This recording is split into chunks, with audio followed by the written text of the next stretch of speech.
네,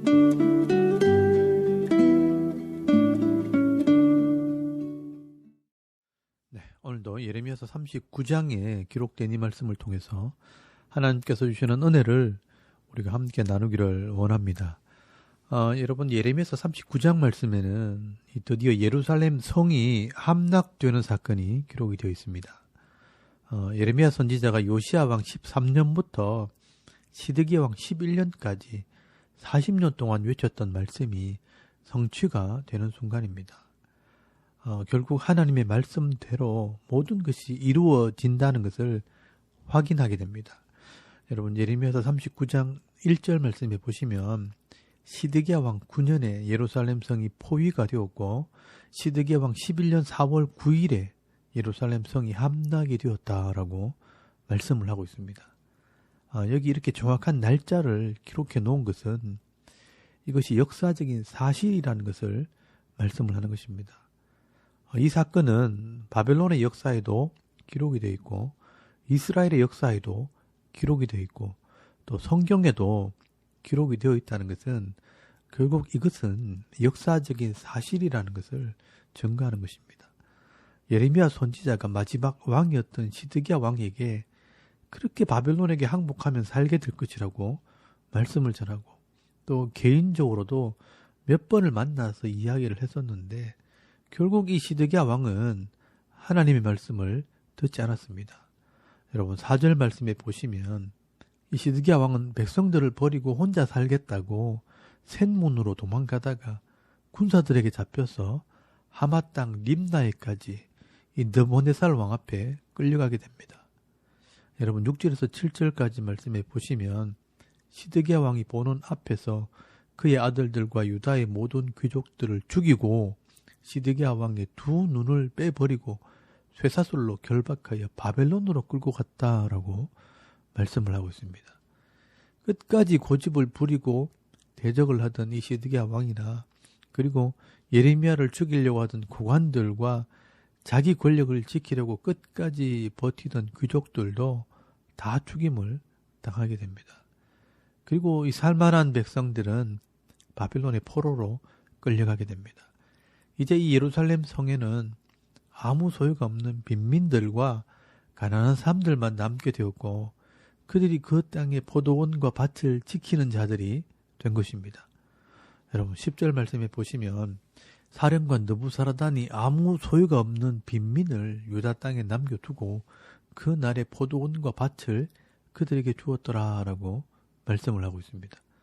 하나님의 말씀대로 이 예루살렘 성은 폐허가 되었고 하나님 말씀을 거절했던 모든 사람들은 이제 바벨론의 포로로 잡혀갔고 제일 가난하고 힘없는 사람만 남아서 그 땅을 지키게 된 것입니다.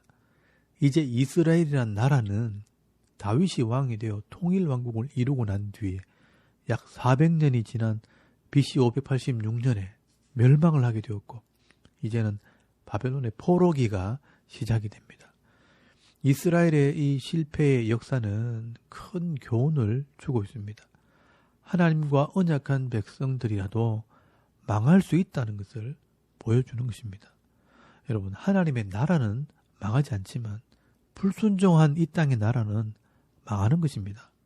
그렇다면 오늘날의 교회와 성도도 마찬가지입니다. 이스라엘 백성들이 하나님 말씀을 버리고 세상의 우상과 세상의 죄의 모습을 닮아가다가 망했던 것처럼 이 교회와 성도가 하나님의 말씀을 버리고 세상의 문화와 이 세상의 방법을 쫓아가다가는 이 성도와 교회도 인생 중에 망할 수 있다는 것을 알아야 합니다. 그래서 우리가 영적으로 깨어 있어야 하는 것입니다. 하나님의 말씀을 잊어버리지 않도록 이 하나님의 말씀이 변질되지 않도록 늘 깨어 순종함으로 거룩한 모습으로 자신을 지켜나가는 그런 성도들이 다 되실 수 있길 바랍니다. 그리고 여러분 11절에서 18절까지 말씀에는 이 예레미야 선지자의 모습이 기록이 되어 있습니다.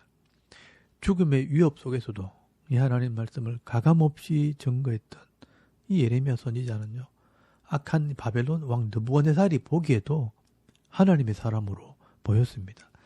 그래서 여러분 11절부터 12절까지 말씀해 보시면 예레미야 선지자를 이 느부갓네살이 함부로 대하지 않습니다.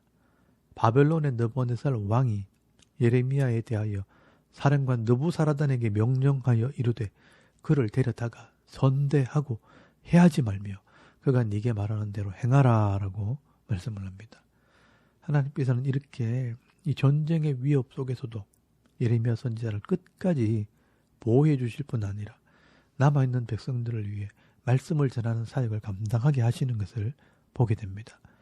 자기 사명을 감당하는 자들은요, 이 사명 감당할 때까지 하나님께서 지켜주십니다.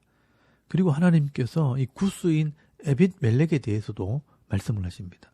나라가 망하고 모든 사람이 다 포로가 되어도 너는 내가 구원해 줄 것이라고 약속을 합니다. 여러분 16절 말씀에 보시면 너는 가서 구스인 에벳멜렉에게 말하기를 만군의 여호와 이스라엘의 하나님의 말씀에 내가 이 성에 재난을 내리고 복을 내리지 아니하리라 한 나의 말이 그 날에 네 눈앞에 이루리라 여호와의 말씀이니라. 내가 그 날에 너를 구원하리니 네가 그 두려워하는 사람들의 손에 넘겨지지 아니하리라 라고 말씀을 합니다. 왜 하나님께서 이 에벤멜렉을 살려주시느냐. 여러분 18절 말씀에 보시면요.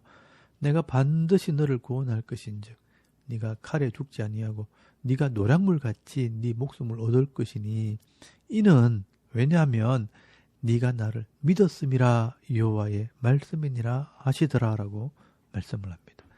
이는 네가 나를 믿었음이라. 하나님께서 이 에벤멜렉을 살려주시는 이유는 이 에벤멜렉의 믿음 때문이었습니다. 흑인이었고 이방인 종이었지만 하나님을 믿고 정의를 말하고요. 아무도 도와주지 않는 이 예레미야 선지자를 도와줌으로 하나님의 일꾼으로 쓰임받던 사람이 바로 이 에벳멜렉이었습니다. 그러므로 이 세상이 뒤집어지고 나라가 망해도 이런 하나님의 일꾼들은요. 망하지 않습니다. 하나님께서 보호자가 되어주시는 것입니다. 여러분 오늘 이 본문에서는요. 그 중요한 예루살렘 성의 멸망을 기록하면서 아무도 알아주지 않는 이 흑인 한 사람의 구원에 대해서 기록을 하고 있는 것은 이것이 하나님 보실 때에 중요하다는 것입니다. 저는 실제로 군대에 있을 때 이런 일을 경험한 적이 있습니다. 유격 훈련을 받을 때 이 수백 명의 군인들이요. 계급장과 이름을 다 떼고 무더운 날씨에 엄청나게 힘든 훈련을 받은 적이 있습니다. 하루 종일 PD 체조를 하고요. 줄을 타고 장벽을 넘고 구르고 뛰고 하는 훈련을 할 때 하루는 유격 훈련하는 이 조교 중에 한 사람이요. 잠깐 쉬는 시간에 기타 칠 줄 아는 사람이 있나 물어보는 겁니다. 그래서 저는 당시 찬양 선교단의 기타를 맡고 있었기 때문에 제가 칠 줄 압니다. 그랬더니 오후 5시가 되면요. 하루 일과를 마치게 되는데 이 조교 막사로 오라는 겁니다. 그래서 이 조교 막사에 가서 그 조교에게 기타를 가르치게 된 것입니다. 일주일 내내 힘들었지만 일과를 마치면 조교들에게 기타를 가르치고 혼내주기도 하고 또 즐거운 시간을 보내게 되었습니다. 그 유격장에서 그 누구도 누리지 못하는 그런 은혜를 누리게 된 것입니다. 그리고 그 조교가 하는 말이요. 기타를 가르쳐주는 대신에 화생방 훈련에서 빼줄까 그러는 겁니다. 이 화생방 훈련이요. 정말 힘들거든요. 예, 빼주십시오. 군인으로서 훈련을 하면 좋지만 너무 힘이 드니까 좀 빼주면 좋지라고 생각을 했었습니다. 그런데 화생방 훈련하는 날 그 조교가 나를 보고 눈이 마주쳤는데 이 화생방 훈련에서 안 빼주는 겁니다. 아마 다른 사병들이 보고 있어서 그렇구나라고 생각을 했습니다. 그런데 유격 훈련 마지막 날에 이제 PT 체조 전체를 하는데요. 1번에서 14번까지 각각 100회씩 합치면 1400회를 뛰는 겁니다. 그날 또 비가 막 억수같이 쏟아지는데 이 PT 체조 이 100회를 하고 마지막에 이 구호를 외치게 되면요 200회를 또 해야 됩니다. 정말 몸이 축축 처지는데 얼마나 힘든지 모릅니다. 그때 이 기타를 가르쳤던 이 조교가 모자를 꾹 눌러 쓰고 내 앞에 딱 오더니 너 저 뒤에 나와 하고 소리치는 겁니다. 저는 영문도 모르고 뒤로 나갔는데 나중에 나무 밑에 무릎을 꿇고 손 들고 있으라는 겁니다. 그때 내 앞에는 이 수백 명의 군인들이 이 구령에 맞춰서 PT 체조를 죽으라고 하고 있는데 나는 혼자 뒤에 나와서 무릎 꿇고 앉아서 쉬고 있는 겁니다. 그 조교가 화생방을 못 빼준 대신에 이 PT 체조에서 나를 빼준 겁니다. 그때 우리 부대 중대장이 저를 딱 보더니 너 왜 여기 있어 하는 겁니다. 조교가 일을 있으랍니다 했더니 웃으면서 가더라고요. 저는 앉아서 군대 훈련 중에서도 제일 힘들다고 하는 이 유격 훈련장에서도 하나님께서 나를 구별해내서 이렇게 보호를 해주시는구나. 저는 그 장면을 영화의 한 장면처럼 머릿속에 기억을 하고 있습니다. 절대로 잊을 수 없는 사건이었습니다.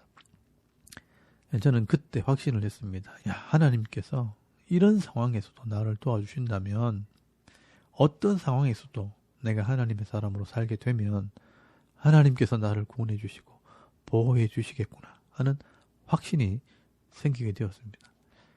그래서 제가 교회에서 특히 이 신학교나 이 교육자들의 세계 속에서도요. 오늘 말씀에 있는 것처럼 교만하고 타락하는 모습으로 나를 유혹하게 될 때 절대로 저렇게 하면 안 된다는 것을 알게 된 것입니다. 어떤 상황에서도 내가 하나님을 믿는 믿음에서 흔들리지 않게 될 때 하나님께서 나를 지켜주시고 보호해 주신다는 것을 깨닫게 된 것입니다. 그래서 저는 여기까지 오면서 개척교회에서도 내가 혼자 있다고 해서 보는 사람이 없다고 해서 대충 해서는 안 된다는 겁니다. 하나님의 사람으로 성실하게 이 말씀대로 순종하게 될 때 하나님께서 이 교회를 통해 역사하시고요. 또 이곳이 하나님의 은혜가 임하고 평강이 임하는 그런 교회가 될 줄 믿습니다. 오늘 이 예레미야서 말씀을 통해서 하나님께서 어떤 사람을 귀하게 여기시고 또 어떤 사람에게 은혜와 복을 주시는지를 여러분 보실 수 있길 바랍니다. 예루살렘이 멸망하는 그 전쟁통에서도 끝까지 사명을 감당하는 이 예레미야 선지자를 하나님께서 지켜주시고 선대해 주십니다. 또 에벤멜렉 같은 이방인이고 연약한 자이지만 아무도 하지 않는 선한 삶을 살고 믿음으로 순종하게 될 때 하나님께서 기억하시고 이 에벤멜렉에게 은혜를 베풀어 주십니다.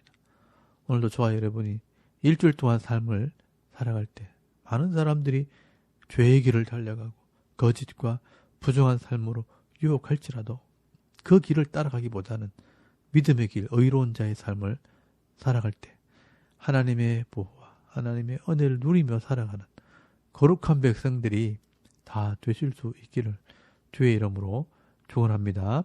아멘. 우리 잠깐 기도드리겠습니다. 오늘도 하나님과 동행하는 하루가 되게 없어서 이 대한민국이 하나님을 두려워하도록 또 교회와 일꾼들을 위해서 여러분의 가정과 이 자녀들을 위해 또 개인의 기도 제목을 따라 기도하고 오늘 하루 삶을 또 시작할 수 있길 바랍니다. 다 같이 우리 하나님께 한번 기도드리겠습니다. 살아계신 하나님 은혜를 참 감사합니다. 오늘도 이 아침에 하나님을 우리가 예배하게 하시옵소서.